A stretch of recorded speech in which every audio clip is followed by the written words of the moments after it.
Hi, everyone. Welcome to Late Night Snack. I'm Allison Kinnear. This is Voice of Her Own.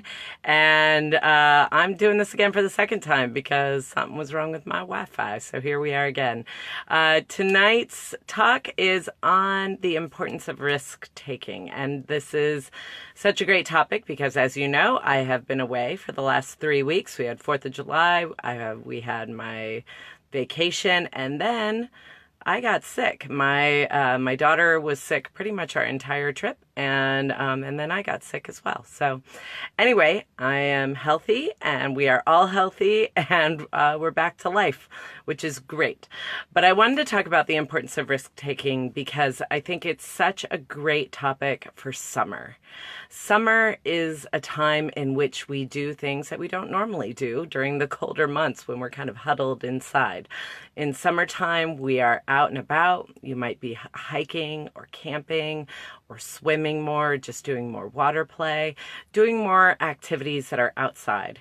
And for those of you who know me, I'm a big I love nature and I love the outdoors and I love it especially for children, and not only for ourselves. It nurtures our souls in such a great and profound way. And for children, as you know, if your child is ever out in nature, there's just this different kind of connection that happens. And it's such a beautiful thing.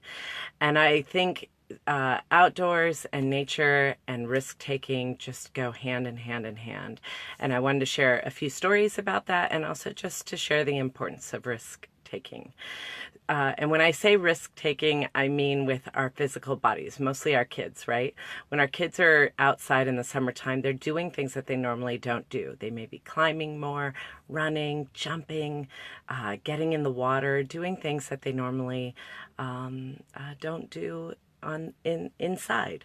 And with kids becoming more and more attached to screens and devices, the need to be in their physical bodies and not just in their heads. We know what it's like to get in our head, right? We don't want to train our kids to just be in their heads. We want them to be completely embodied. And so being outside is a great way to do that. And I will tell you, it's interesting, this summer, my kids, I want to tell you, actually, I want to tell you two stories about summer. The first is when my daughter graduated from kindergarten. She's the youngest in her class. She's by far very youngest in her class. And she wasn't yet reading at the end of kindergarten, but many of her classmates were. Now, I know as an educator that this is typical and normal, but you still get a little bit of that, oh, did I make the right decision? Should I have waited a year? Did I put her in too early? And her teacher, I said to her teacher, so what do we do for the summer? She's not reading yet, and I don't know, do you have any recommendations? And I was kind of like, oh, please don't tell me I have to like tutor my kid all summer. And her kindergarten teacher said, no, just be outside. She's great. She'll get it. Just be outside, dive into summer, do all the things you normally do, go camping, go swimming, do all those things. She'll be great. And I will tell you, my daughter learned how to read on her own during a camping trip. Something clicked in her brain. And it's no surprise to me that happened in the middle of a 10-day camping trip because there's a lot we don't know about children's development still. And getting immersed in nature, getting immersed in the outdoors and doing things that normally she doesn't do, taking some bodily risks that she normally doesn't take, jumping off stumps and throwing rocks into the lake and doing those kinds of things we don't always know what that does for our children, but it does some pretty amazing things. And so we've really embraced Miss Hanson's advice to dive into summer when it's here. And the second story I want to tell you is about something that took place during these past 3 weeks. My son is a little physically tentative sometimes, and especially with new physical challenges, and so is my daughter, actually. And so there was this big pond. It was like a really deep pond, almost like a very small lake, I guess that's what a pond is. But and the first day at this place, my son was like, I'm gonna be a rock lifeguard. And he wore his little vest and he saw his friends swimming in the lake, and he just sat there and watched them, watched everyone, and was completely content being a rock lifeguard. And then the second day, he was a rock lifeguard again, but then he went into the pond just a little bit and then would get back on the rock and then get in the water and get back on the rock. And what was so great is that because we were with our friends, they were able to kind of coax him out off the rock, which is very different than when I love summer because, or these times when you can immerse yourself with other people, because they can kind of draw out different sides of your child. And so anyway, by the end of the trip, he was swimming all on his own, face in the water, full board swimming. And it's interesting, right? He had so many experiences with cousins, with friends, with aunts, with uncles, in different environments, different ways to encounter water. And for 22 days, it was just that, a lot of newness. And I think we as parents can get really protective of our kids, where we don't necessarily want to share our kids. Or sometimes maybe we do want to share them, but there are times in which we can get a little bit insular too. And it was just a reminder to me the importance of our children encountering people who are not us, who are not their parents. On this same trip, we encountered a 40-foot inflatable water slide at a water park that we went to. I mean, when I saw it, I was like, there is no way I'm going down that thing.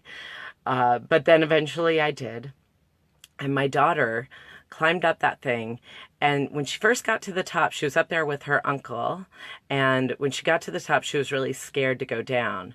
But her uncle was like, no, let's do it. You know, you said you were going to do it. She did it and was just like, that was amazing. I'm doing it again. And then she did it again on her own.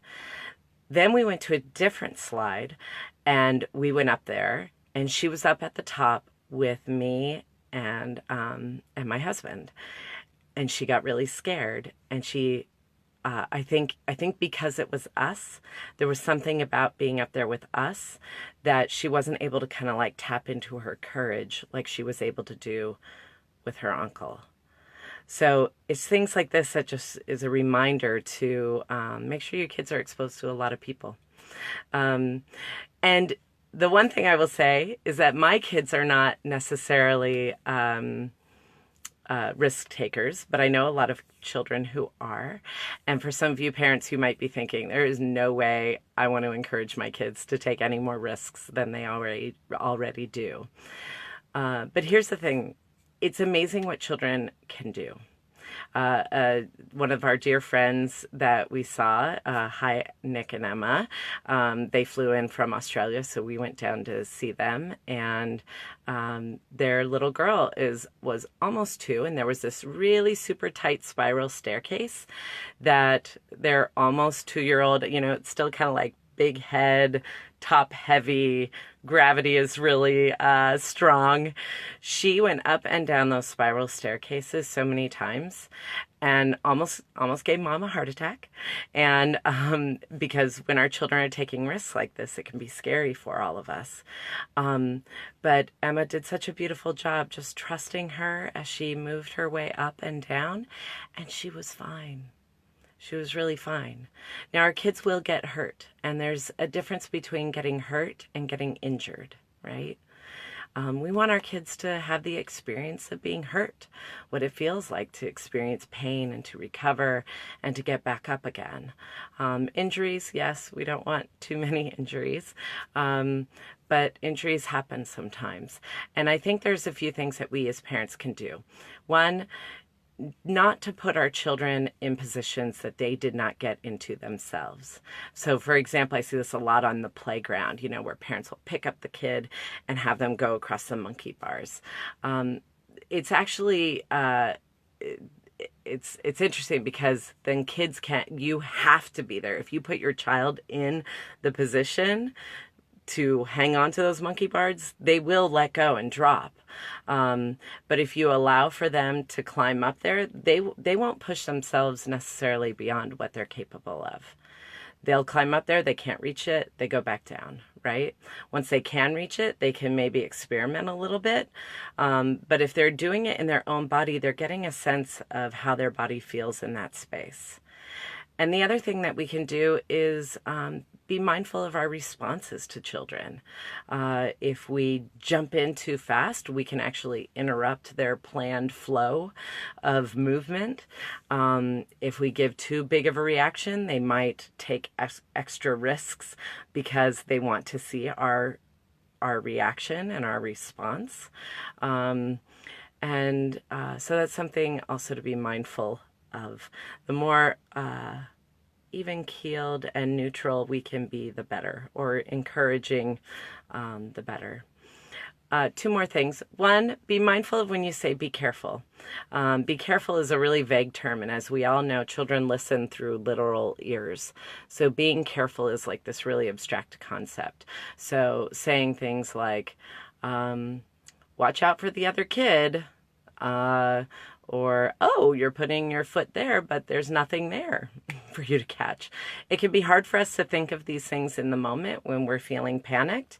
But the more information we can give our kids around their physical body and how it's interacting in space, the better. And the final thing I'll say is that if you do have an active risk-taking child, and even if you don't, it's really great for you to channel that energy as best as you can. If you have a climbing kid, bring them to the rock wall. If you have a child who loves to go fast, then maybe put them in some kind of sport where, like skiing, downhill skiing, where they can go fast, or introduce them to water skiing, things like that. And the reason why I say that is because if you have a child who loves to climb, a climbing wall is designed for children to climb. Our bookcases and our stair handrails are not built for children to climb on. You might think, I don't want to give them any more ideas than they already have. But in one way, but if you do give them those opportunities, then you're kind of channeling that need to climb, because some children have that really strong need to climb, in a way that's appropriate for them, so that they will be less inclined to do it when they get home. And you have a place to tell them, oh, we don't climb on bookcases when we're at home. You can climb on the climbing wall. We'll go there tomorrow. Things like that. You can kind of like redirect it. So that's what I have to say. I hope you can take these to heart. I hope they're helpful to you as you go on your summer expeditions. If you're doing anything fun this summer, put it down in the comments. Let's see here. I want to see who's here. Justine from Wales. You know all about this. We used to teach together, girl. We had lots of risk takers. Sandy, hi. Hello, Nancy. Yes, outdoor school. Lots of great times for kids to climb on stumps, climb on rocks, jump off those stumps, jump off those rocks. And Carol, my mentor, who taught me so many of these things. Hello, so glad you're here.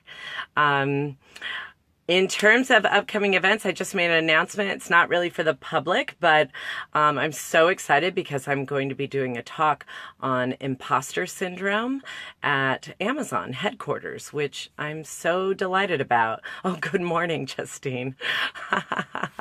That's great. We have almost 600 people signed up for this. I'm so excited. It's going to be a short talk, just about 15 minutes, followed by a 20-minute Q&A. And I'm also noticing there's a lot of interest from people who do not work for Amazon, who are interested in learning more about overcoming imposter syndrome. So there might be more on that coming. And otherwise, I'm just so happy to be back in my routine, happy to be back seeing clients live, and happy to be back on Late Night Snack. So thanks so much. I hope you all have a wonderful evening of uninterrupted sleep tonight and always, and I will see you next week. Take care. Good night.